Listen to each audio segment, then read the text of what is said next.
how pleasant it is. I've worked under a number of bosses at survey companies over the last 20 years, but I think you can tell Miss Herrera is my favorite. So it's very nice for us to be working in. Also, this office is a bit closer to where I stay than other places. Okay, so as Maggie said, this first release from the survey, the data collection, finished just, I think, on Tuesday? Monday. Has to do with the Building Bridges initiative and situation. And as Maggie said, it's just a coincidence that the Court of Appeal case is underway. I believe this is day 3. As soon as we finish with you people, I'll go and watch and see how the original petitioners are responding to the last 2 days' objections, the appeals. But this is, again, a coincidence, because we would have done this in April if we had all the clients organized. And it wasn't only having enough clients to cover all the costs, but many of these clients, even university people, they think they know what their research project is, but they really don't know. They need help in structuring their questions when they want to put them on a survey. And we have a lot of experience. So we had, I don't know, 20, 30 exchanges with several of these clients to make sure that the questions that were being asked were asked exactly in the right way. Somebody else is coming in? It's okay? Yeah, Maggie has already explained this. This is in the presentation. The document will be sent out.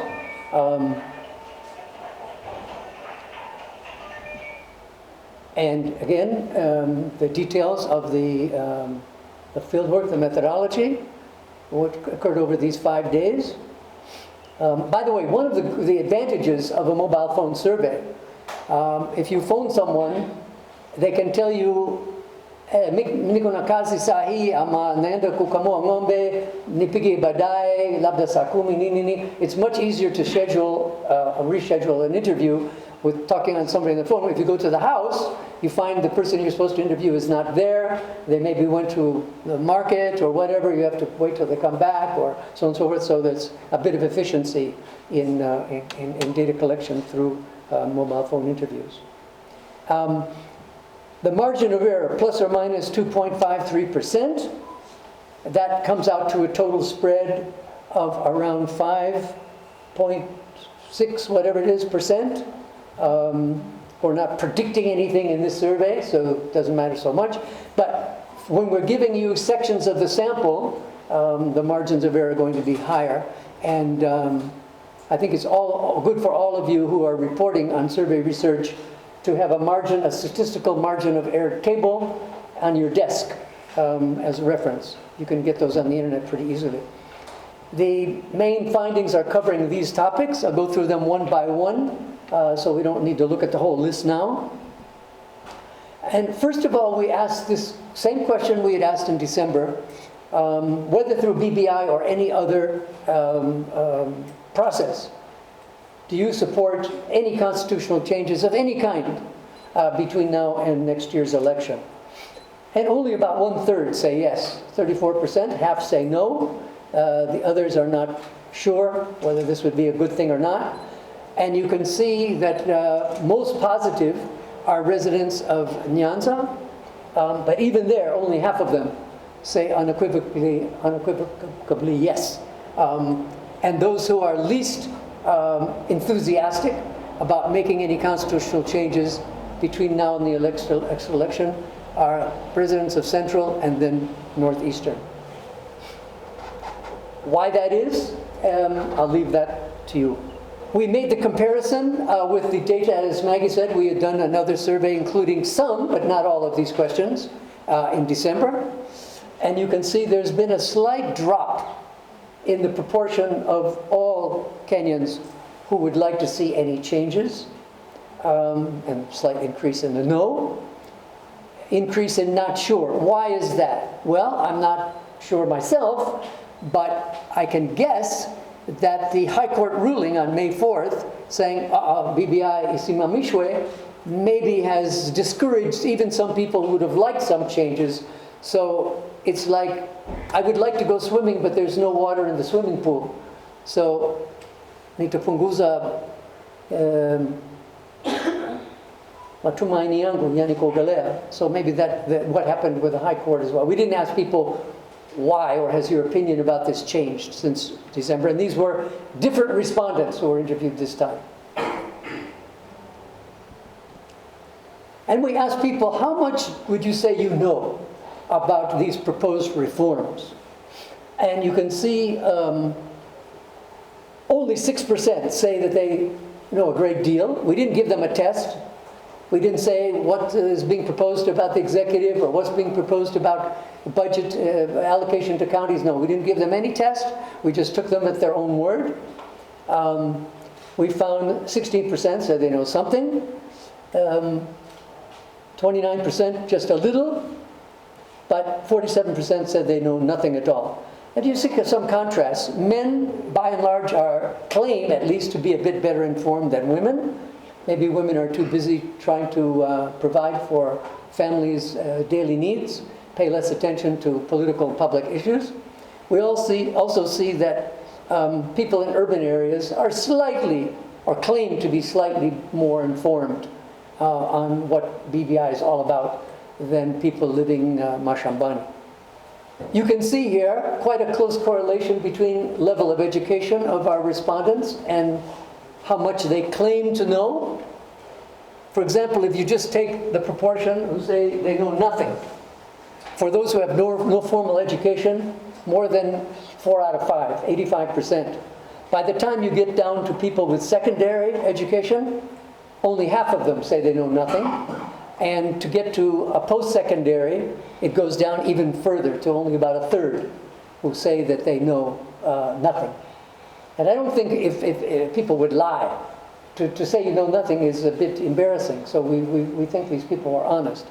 But again, you can see how important education is to awareness of public affairs, and awareness leads to more informed participation. And this is what we call a correlation, where we take a demographic, like education level, or even an answer to another question, and run the answers to another question, in this case, how much do you know, by that demographic. And this is a very common but important procedure in data analysis. You could run it by left-handed versus right-handed people. Probably wouldn't get much difference there. Or tall people versus short people. Probably wouldn't be of interest. But some things are of interest, and you can see the results when you get a quality, in this case, a demographic of education level. Again, when we compare the self-assessed knowledge in December with now, because this is just this week when we finished, and you can see even if the percentage who claim they know a great deal has not increased, it's still 6%, we do see among the other categories some increase in claimed information. Those saying they know nothing has gone down from 53 to 47. Even those saying they only know a little has gone down even further, from 31 to 16. So clearly, the last 6 months, we can say Kenyans have been in school. They've been learning more about what the BBI is all about. In the course, mainly, I would say not so much from civic education, because I'm not aware there's been very much, but just the political debates, even with COVID, as you've seen. There have been so many meetings, and people at weddings and funerals also have been discussing this issue. And then so many programs on radio and television, panel discussions. I was watching Daybreak on Citizen this morning. I often watch KTN News and so on. So people have been learning a bit more over the last 6 months. Then we asked this question, have you personally participated in the BBI process, any aspect of it in any way? And we see only 7% say that they have. More men than women, 11 versus 4%. Urban, rural, within the margin of error, no real difference. And then we also asked whether you participated or not. Do you know anybody who has participated? And there we see 1 out of 5 of our same respondents, 21%, said yes, they do know somebody who has participated. Now, there are many different forms of participation. So we took just that 7% who said that they had, which is only 108 out of our 1,500 respondents, and asked them, what kind of participation were you involved in? And if they did more than one, they could give us more than one answer. That's why the totals go to 112%. So attending public hearings was the most common. Giving views or sending views to the BBI steering committee was the second most frequently mentioned. Discussing it with friends, family, workmates, and so on. And the 20%, 1 in 5, of those 108, of that 7%, actually went to a civic education or discussion forum. And then 3% mentioned some other types of participation. So we thought that was important to find out. Now, I would guess, we didn't do the correlation, but if we took just those 108, the 7% who participated, and asked them, how much do you know? I'm sure we'd get a higher level of knowledge of BBI.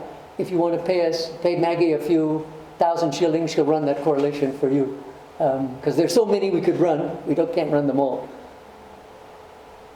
I would be surprised if any of these people who participated would say they know nothing about BBI. But we have the data, we can do it. And then we asked people, okay, let's assume this BBI referendum actually happens. How would you vote? And you could see that slightly fewer than a third said they would vote no. About a fifth, 19%, said they would vote yes. But that's not even half of all our respondents. 14% are unsure whether they would vote yes or no, and even more, 18% are not sure if they would vote at all. And then 7% refused to answer the question. That's what RTA means. So you can see, given the fact that on May the 4th, the High Court said BBI process is stopped. We were interviewing people about 6-7 weeks later.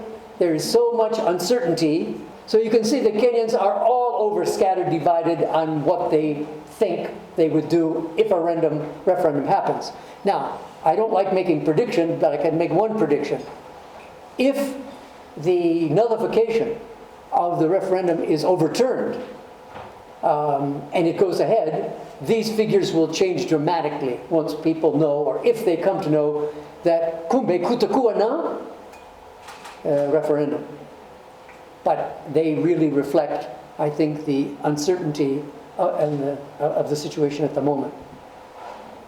Again, regionally, we see the highest level of expressed intention to vote yes out west in Nyanza, followed by the coast. But even there, it's not even 1/3 of the respondents in Nyanza, or even a quarter at the coast. And it goes all the way to the other extreme, where in Central only 13% said that they would vote yes if there's a referendum. Again, the responses are all divided up just as they were for the total that you saw here at the regional level. You haven't asked, but sometimes we are asked, why don't you give the results by counties? And you know we have 47 counties.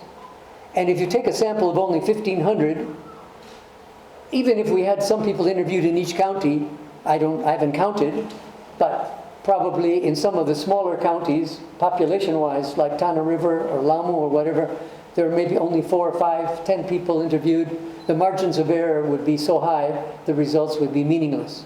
So I would say you really have to have at least 100 people interviewed in any particular subunit of the total for you to get results that I would feel comfortable with and sharing with you.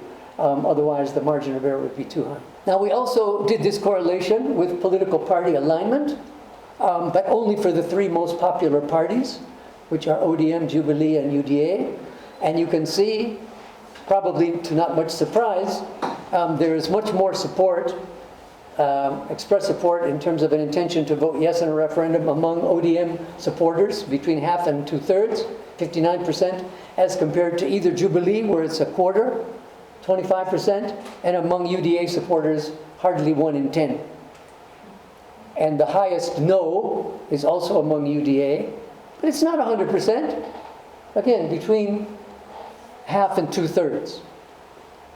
So whatever is the general feeling as to what these political parties represent, you can see among their supporters, it's still a bit of a mixture. Almost every day I see on television, I read in the newspapers, politicians, political analysts, media people saying, oh, Kenyans in this region think this, or people in this political party, this is the leader of this group, and blah, blah, blah, without any data. So we think it's very important when people are proposing something, opposing it, just trying to learn that they have data. I'm not saying any survey is perfect. They all have their limitations. But I'm making a plea. And even to the other survey companies, we hope that they'll also be getting enough clients so we get a lot of data in public domain, and then people who care what the public think will know what the public think, rather than just go a meeting where everybody is shouting and they think the whole world likes what they're saying, when 90% of the people have stayed away, perhaps.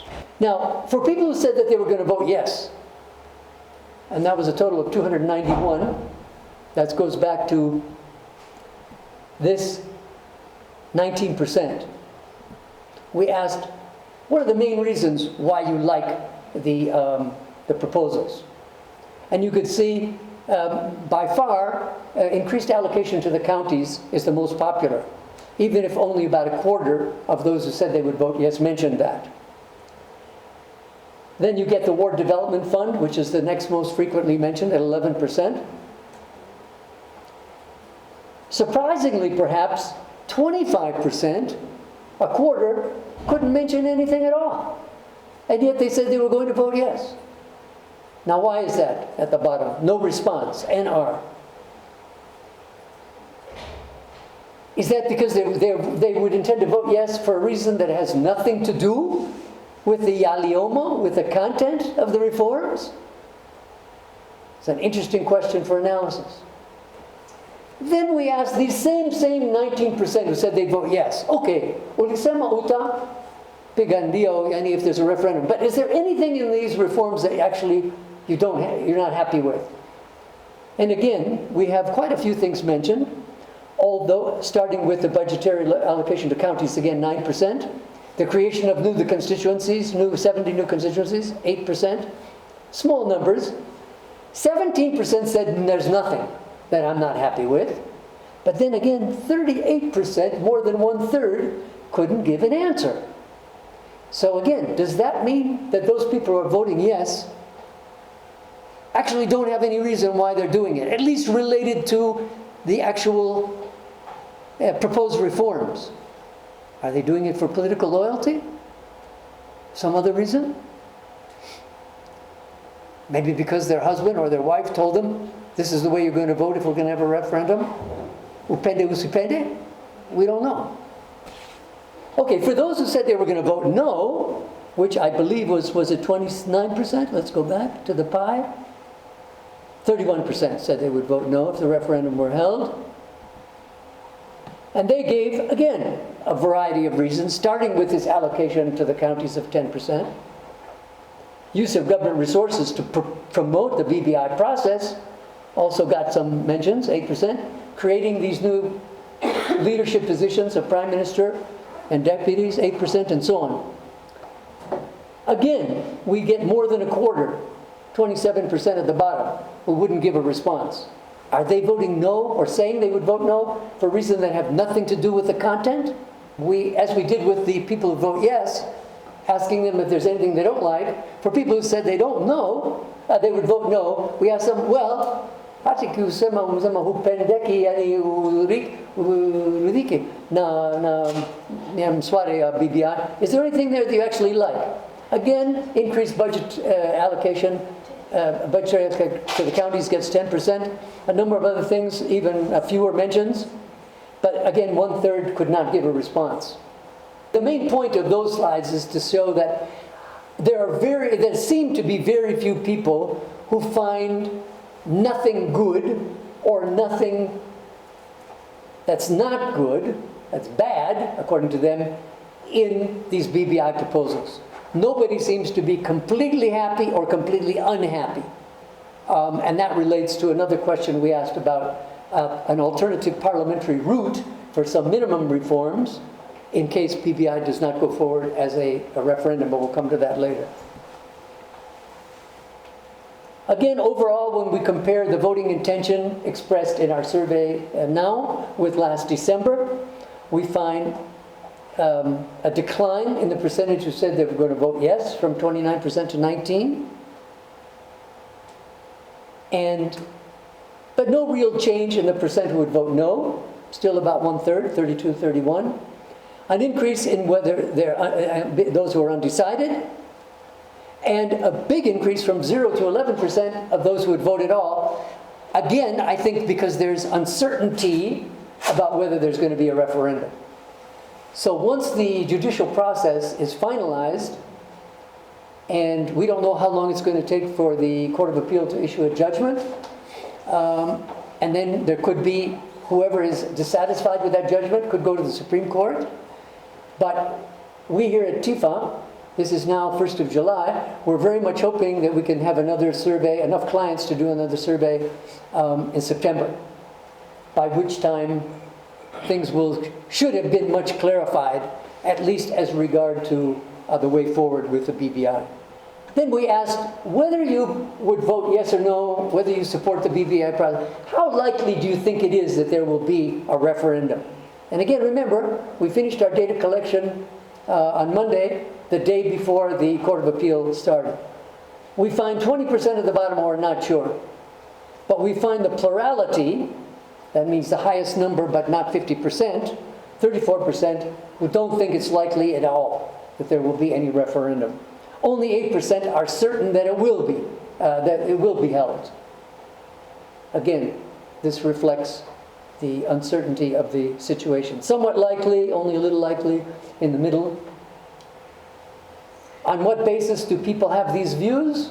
That's another question. We also asked people, what do you think is the main reason that it might not be held, that is the BBI referendum, before the election? We got a variety of views. 1/3, 35% aren't sure of what the main reason might be. But among the reasons given, not surprisingly, the most frequently mentioned was the judicial contest that's currently taking place between 1/4 and 1/3, 29%. Other reasons, not enough time, insufficient funds, disagreements among leaders, even COVID-19 was mentioned, and so on. Yet 6% said, wana hakika itafanyika. So don't ask me reasons why it won't be held, because it will be held. But that was expressed by just 6%, second from the bottom. Who are those people and why do they hold those views? This is again subject for deeper research. Then we ask people again, whether you support it or not, whether you expect it to go ahead or not, what do you think is the main motivation behind this thing? And these options were read out. This is what we call a forced choice question. I have two types of hot beverages to give you, coffee or tea. Which do you want? Don't tell me you want hot milk or hot chocolate. I'm giving you a choice of just coffee or tea. Pick one or the other, or say none. Or neither, because they're two. So this is what we call a forced choice question, and these were read out. The plurality. And again, plurality means the highest number in a group of numbers, but which does not reach half, 50%. That's 43% said. It's mainly an effort, well, they agreed with the statement, because the statements were read out. It's mainly an effort by politicians to control or at least influence the next presidential election. Now, we also had 25% who were happiest with the second statement that they were given to choose from. It's mainly an effort by both politicians and citizens to address some problems in the country. And 15% picked the third choice. It's mainly an effort by citizens, leave out politicians, citizens, to make the Constitution more effective in addressing their own problems. 15%, even after giving them these three choices, reading out, they weren't sure. And 2% didn't answer the question. And then we did another correlation where we ran those three choices by supporters of the three main political parties. And you can see some interesting differences, but not night and day, not black and white. For example, among ODM, the plurality, the most frequently chosen response was the third one. it's mainly an effort by politicians and citizens to solve some pressing problems. Whereas among UDA supporters, the plurality, half in fact, said it's mainly an effort by certain politicians to influence, if not control, the next election. Jubilee supporters are kind of in the middle in terms of the distribution of what they thought is the main motivation behind it. Then we asked, okay, the two main proponents of BBI have been the president and the former prime minister. So for each of them we asked, what do you think is their main motivation? To see if they were the same or a bit different. And we did find some interesting differences. For example, for the president, the plurality, although not even 1/3, just 29%, thought his main motivation is to influence next year's election. But the same percent, 29%, were not sure. And then we had a number of other reasons. However, for the former prime minister, half of our respondents thought it has to do with his own ambition to become the next president of the country. Obviously, there's a difference because their structural situations in Kenya's political system are very different. The president is finishing his second term, Anendo Stafuni. And the former prime minister has a right to contest as many times as he wants to and is able to. So of course people will see that. But nevertheless, also in his case, nearly a third were not sure of our respondents. What's his main motivation?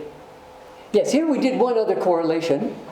That's intention to vote yes or no by level of knowledge. Maybe this should have come a bit earlier. Where we see that basically the more people know about the BBI, or say they know, the more likely it is that they would vote yes if there's a referendum. And you can see, for example, that those who say they know a great deal, half of them, 49%, say they would vote yes.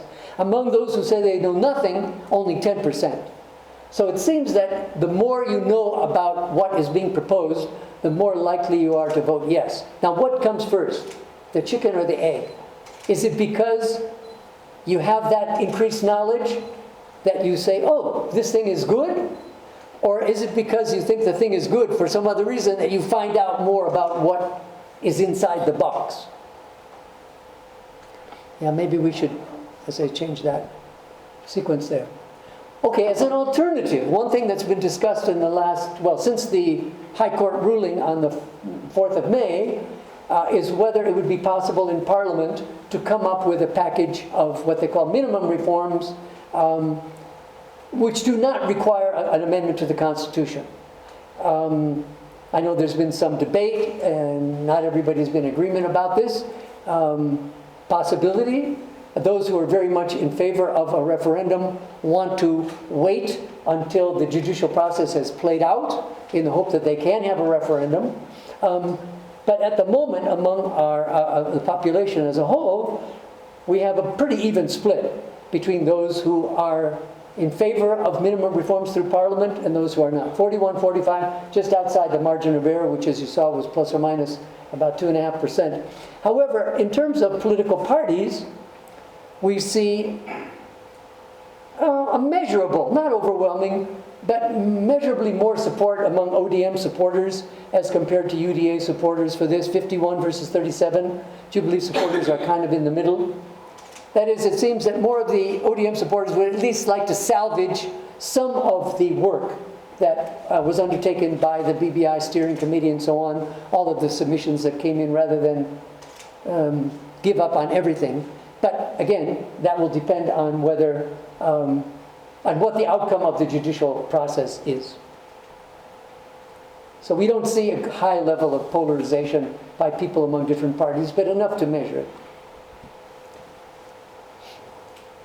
Again, in terms of those who would vote yes to approve, you can see that 56% say they would support minimum reforms in Parliament. And that is more in line with their inclination to vote yes if there were a referendum, as opposed to those who would not vote yes in a referendum are less positive or less supportive of Parliament doing anything, only a third, 35%. So there's another correlation that tells you more, that there's a connection between wanting to have the whole cake and those who would be satisfied with at least a nice piece of that cake rather than having no cake whatsoever. Sometimes. My question is... Your name is? My name is Colin Sivera from Zonk TV. Thank you. Okay, my question is more direct. We understand that right now we have a live proceeding of the BBI at the Court of Appeal. And don't you think that your findings from the public survey in a way or another, whether positive or negative, may affect the very final decision of the Court of Appeal ruling? Thank you. Good question. Maggie mentioned this at the beginning. I'm not a lawyer, nor am I certainly a judge. But I have never seen in any jurisdiction court rulings be influenced by public opinion. They're influenced by law. So I would have no reason to believe that any such findings, whether released now or in April, when we originally intended to do this survey, I don't know if you came late, we had some delays with some of our clients who were loading other questions. We had planned to do this in April, so it's just a coincidence that it's being released now. But I have no reason for thinking that it would influence anything in any court. Now, having said that, just look at the main finding related to your question, which is this one.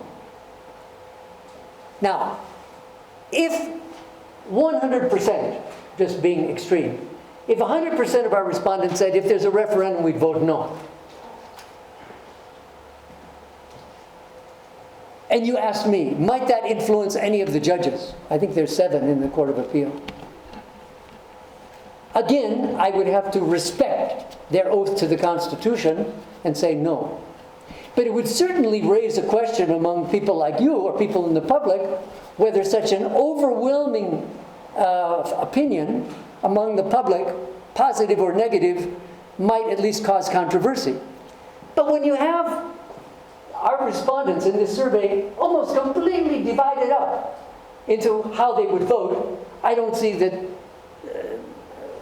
I'm even surprised you asked the question, if you paid attention to this. I like questions, don't get me wrong. I love questions as a former lecturer. But I think the fact that these opinions are so divided should not be a cause for any, should not be an issue. Well, it's a make or break week for the BBI report at the Court of Appeal. And as the constitutional advocates engage in the legal battle, all eyes are fixed at the 7-judge bench who will either uphold or turn down the decision by the High Court. Collins Ngaira, Zonk TV, Nairobi.